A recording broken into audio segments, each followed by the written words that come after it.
Tania l'écoute Amarim, Perek Raftet, nous sommes vers la fin du Perek, Rak chez les Gabektu Shat Nefesh Lokit. Ça se trouve à la page 74, la 11e ligne. Morzaka nous explique dans le Perek Raftet comment surmonter une difficulté importante, celle du Timtum Alev, manque de sensibilité pour la Torah et la Ktusha. Et on nous a expliqué que cela provenait d'une place trop importante que prend le Nefesh Abamit. Il fallait donc le briser.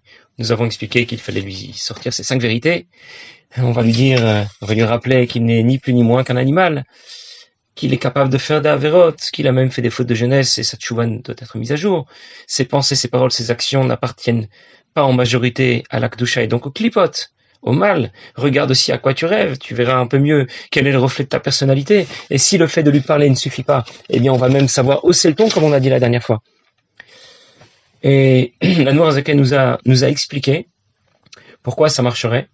Parce qu'en réalité, le mal n'a pas de puissance propre. Sa puissance, il ne l'attire que de la Ktusha. Et donc, dès qu'on va le briser, il va disparaître, comme l'obscurité disparaît dès qu'on apporte une petite lumière. Alors, la question sur laquelle nous étions restés la dernière fois, c'est pourquoi Kadosh Baruch Hu lui donne tant de puissance? C'est le côté opposé à la Ktusha qui alimente. Dans l'ensemble de la création, l'ensemble des nations de ce monde, l'ensemble des animaux impurs, le Nefesh Abamit, le Nefesh Abamit des Goyim. Et la Noirzaken va dire tout de suite pourquoi Rak shel Gabekdu Shat Nefesh Elokit Shibadam. Concernant le Nefesh Elokit auquel le côté opposé à la Kedusha est opposé, Natan la Kadosh Baruch Hu Rishut v'Yicholet l'Agbi Atzma Kenegda. En réalité, si le côté opposé à la Kedusha peut ainsi s'affirmer avec tant de puissance, c'est seulement parce qu'Akadosh Baruch Hu la lui a accordé pour pouvoir être en opposition avec notre Nefesh Elokit. Et pourquoi Akadosh Baruch Hu veut mettre notre Nefesh Elokit en opposition? Adam Yitorer, ou les Gaber à la Hashpila. Parce que ce n'est que de cette façon, lorsqu'il y a une contrainte et une opposition, que l'homme va pouvoir montrer de quoi il est capable. Surmonter justement cette difficulté qui se présente, ce défi à relever. Lorsqu'il va justement la briser, en se brisant soi-même, en la dévalorisant, en la déconsidérant, comme on a expliqué dans les shiurim précédents. En d'autres mots, le côté opposé à la Kedusha, Sitra Acha, les Klipot, ne sont capables d'agir que parce que Akadosh Baruch Hu le leur a permis. C'est uniquement pour donner l'occasion à un homme de relever le défi et de les faire tomber.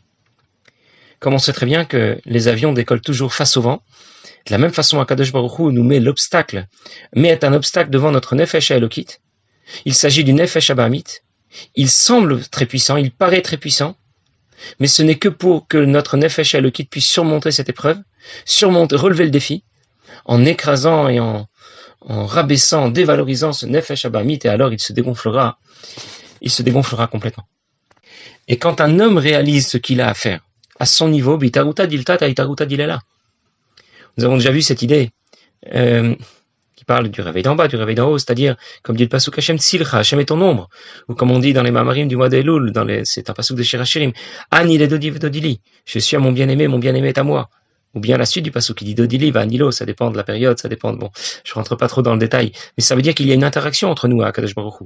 Et donc lorsque moi, à mon niveau, individuel, personnel, je vais briser mon Nefesh Abamit, Kadosh Baruch Hu va agir de la même façon, mais à un niveau cosmique, je ne sais pas comment dire, à un niveau beaucoup plus haut, et il va briser les klipot, les kayam mashekatu pour accomplir ce que dit le pasuk, Misham orit ranu mashem.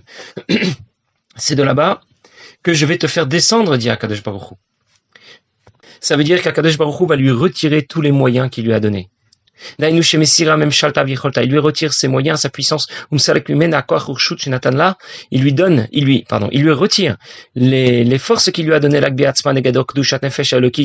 force de s'opposer à la Kedusha du Nefesh Elokit, de l'âme divine. Et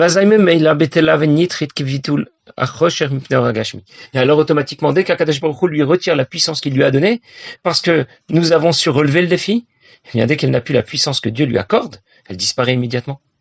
Et la Noirzaken va donner un exemple qui montre que lorsque le Nefesh Abamit est brisé, lorsque le côté opposé à la Kedusha est brisé, eh bien il se dégonfle en 30 secondes. Il ne tient pas la route une minute. Et immédiatement, la lumière de la Kedusha reprend sa place, domine et va briller en pleine puissance. Je vais d'abord vous l'expliquer et ensuite je vais le lire dans les mots. L'Admor Zaken va rapporter l'histoire des Meraglim. Lorsque les explorateurs, lorsque les Israël était dans le désert, Moshe Rabbeinu va envoyer des explorateurs et lorsqu'ils reviennent, ils rapportent un constat plutôt négatif et ils vont dire qu'ils ne croient tout simplement plus en Moshe Rabbeinu parce que en Eretz Israël, on ne pourra absolument pas rentrer, c'est tout simplement impossible.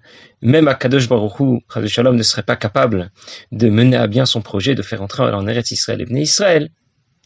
Bon, les Bnei Israël suivent les Meraglim et ils expriment leur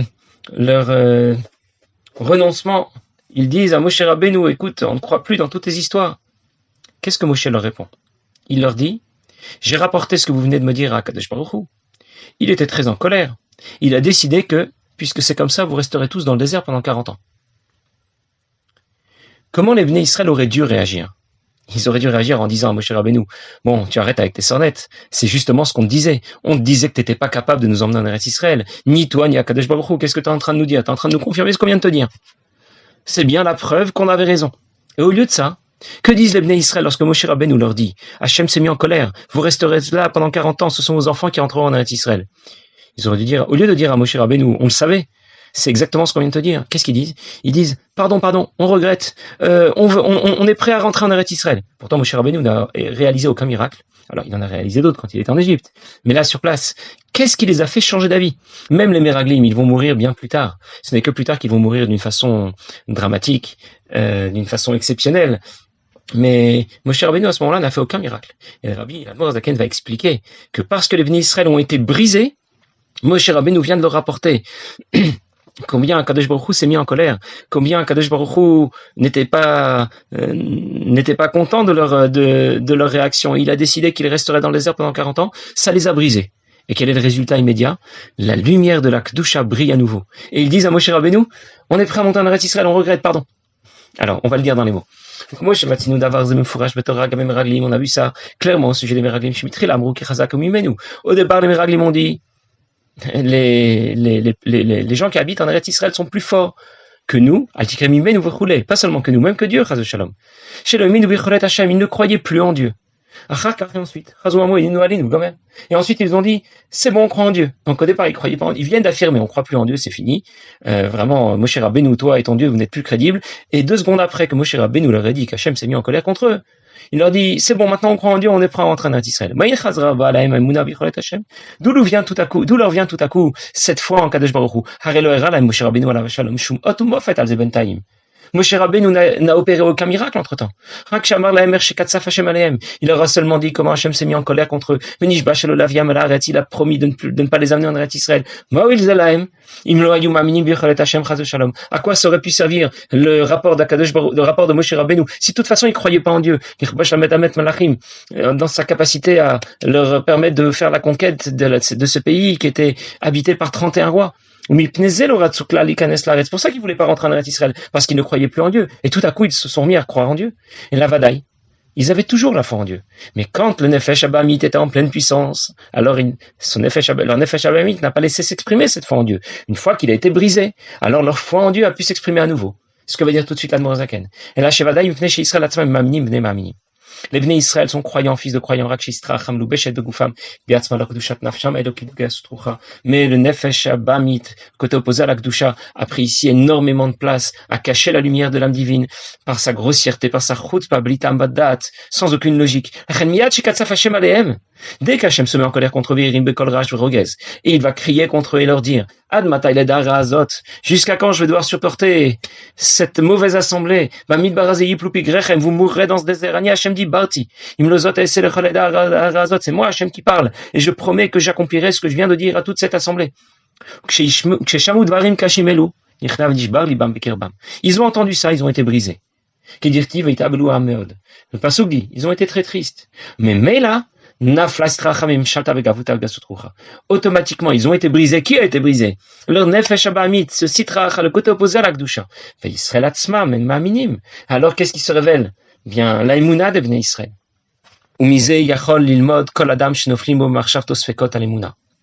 Alors, voilà comment surmonter les difficultés en termes d'Emouna. Quelqu'un va se poser des questions, avoir des doutes au sujet de sa foi en Dieu.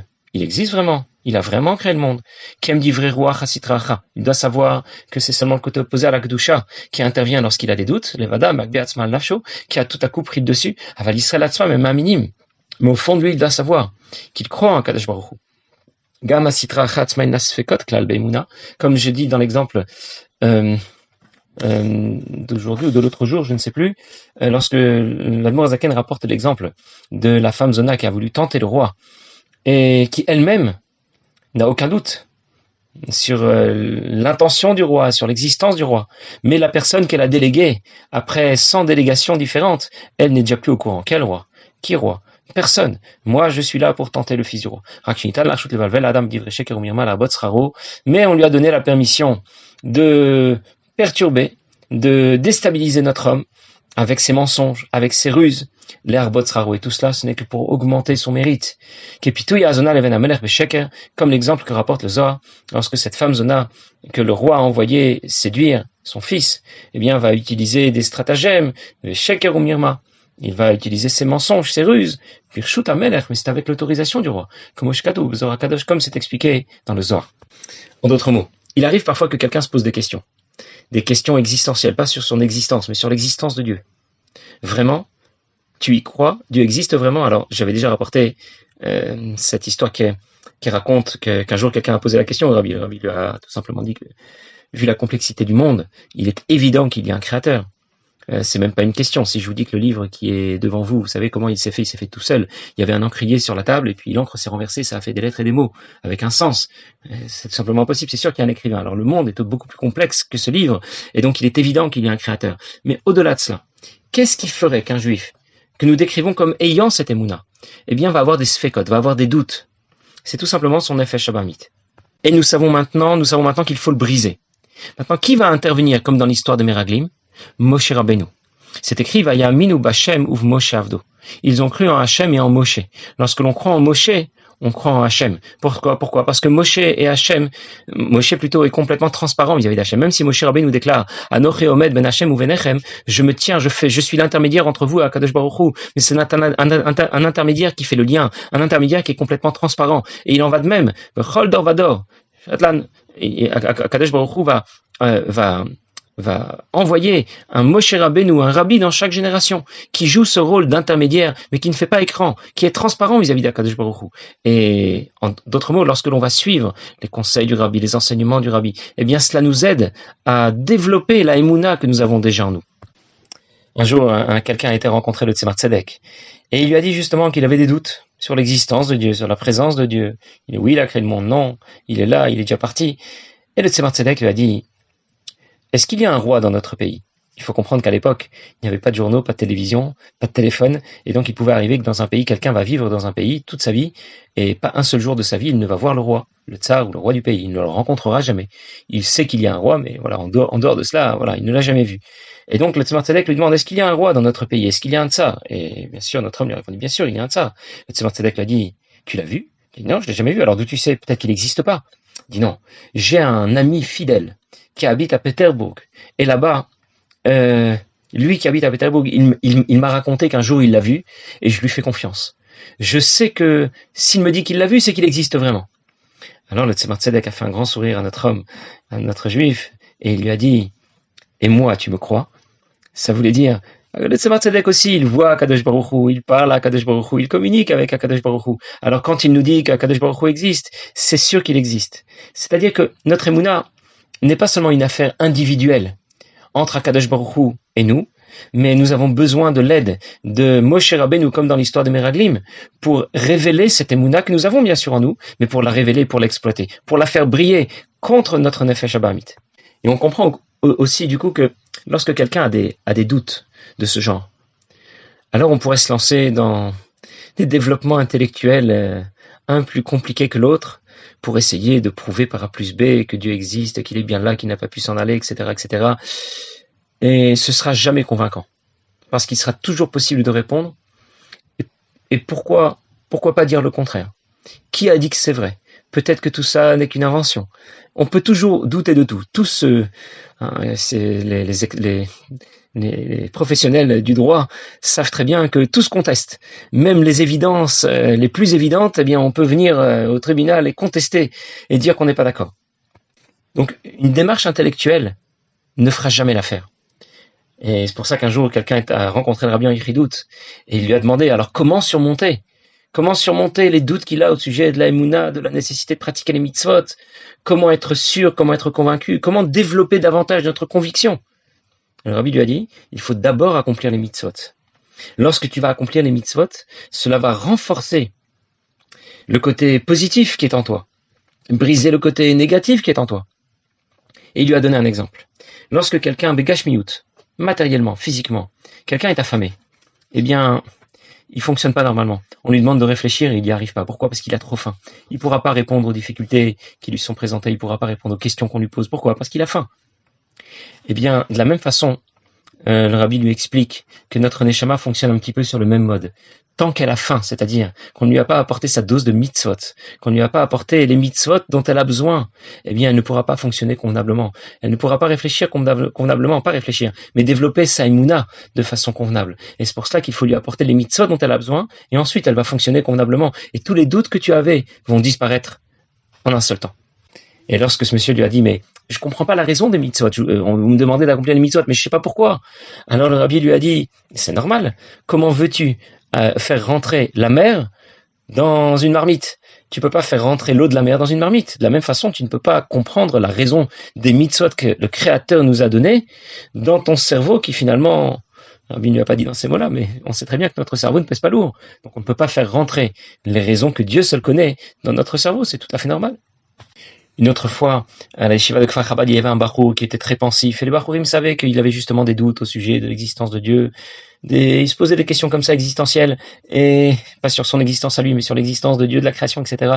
Et le mashpia, Reb Shlomo Chaim Kesselman, au milieu d'un fabricant, lui a dit, tu as des doutes, tu te poses des questions, et bien sache que si tu te poses tes questions, toi, et qu'un autre ne se les pose pas, ce n'est pas parce que toi tu es plus intelligent et que ton cerveau fonctionne davantage. Lui est aussi intelligent que toi. Simplement, le fait que tu as des doutes, que tu te poses des questions, c'est parce que tu t'es pas trempé dans un migvé.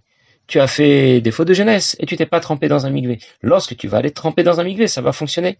Et il lui a raconté que dans un des Khadarim à Lubavitch, un jour le mashpia Reb Shmuel Greenom a rencontré un bachou qui avait l'air sous le choc, paniqué, et il se plaignait d'avoir des pensées étrangères, de kfira, d'hérésie.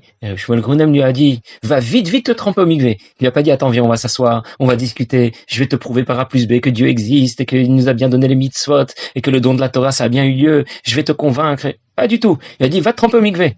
Pourquoi? Parce que tout ce que l'on va faire, accomplir les mitzvot, se tremper au mikvé, briser notre nefesh abamit, tout ça va dans le même sens. Nous briser à travers cela le nefesh abamit et de cette façon laisser briller plus fort le nefesh alukit. Alors jusqu'ici dans le Perek Raftet, Noirzaken nous a expliqué comment nous briser par rapport à nous-mêmes, et dans le Perek Lamed nous allons continuer, il va nous expliquer comment nous briser en nous dévalorisant, mais cette fois pas par rapport à soi-même, mais par rapport aux autres. On verra ça, les Hashem la prochaine fois.